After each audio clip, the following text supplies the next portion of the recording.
Now I'd like to show you this dinosaur quilt. It comes with different dinosaurs, ones that are down here on the ground or up on their hind feet. He's just darling. You'll have a lot of fun with this guy, and I think the tutorial will help you a lot. We begin by making our dimensional pieces, and all of the pattern pieces are on one page. So you'll have to select which pieces you'll need for the dinosaur you're going to be working on. Like the one dinosaur has the large leg he stands on, or the one that has just the two legs showing. Then you're going to copy it as many times as you need for your dinosaurs, and place a copy of your pattern on top of two pieces of fabric that are right side together and thin polyester bonded batting. Then you're going to sew on the solid line, cut on the outside dashed line, and take your paper out, turn it right side out. Now, some of the pieces might be sewn all the way around, and when that's the case, you're going to slip one layer and turn it through that layer. Now, like for the head, I've stuffed a little bit more, but it was slit through one layer, and then I whip stitched it shut. Okay, for this dinosaur, I've foundation pieced the neck, 1, 2, 3, and then I machine basted where the body goes into the seam.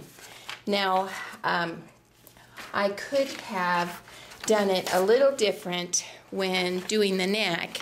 I would baste where he has a little spike coming out of the neck, and then I would pin one of the spikes so that the open edge is past that basting, and then I would do his neck, and he'll have this little spike on his neck, and then the other spikes go whip stitched behind his body like this, so that the raw edges are enclosed in.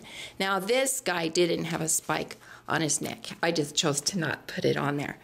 But then I'm going to put the open edge of the body 1/4 of an inch below that basting, and then his two legs actually go a little further, about 1/2 inch past the basting. He just has a generous seam allowance there.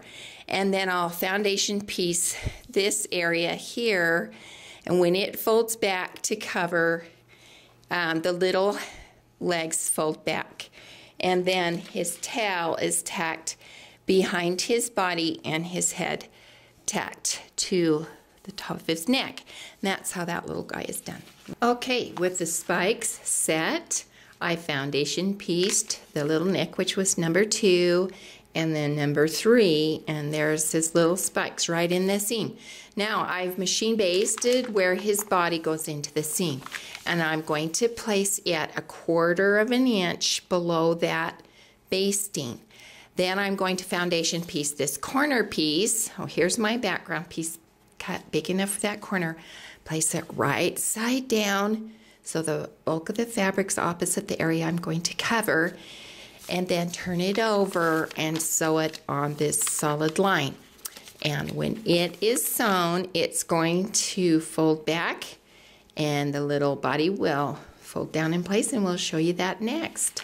Okay, we foundation pieced this corner piece, flipped his body down, and his hand is placed like this and just stitched and zigzagged, and it folds over and covers that seam line. And then his big leg, which was sewn all the way around, and the back was slit, a little extra stuffing, and the tail whip stitch to the back is just going to be blind stitched here. Now when I blind stitch, I don't blind stitch right on the edge when they're this dimensional. I will hold it in a little, and like maybe 1/8 of an inch or 1/4 of an inch in around, and hand blind stitch. Then his head is also slit in the back, whip stitched, and it will go like this, position this way. Okay, now I'll show you how to make this solid part that makes the block rock. And it's a piece, it's a rectangle that's cut. You want 2 layers stacked together, but if it's you want both of the pieces facing up, and then you're going to cut diagonal down the middle.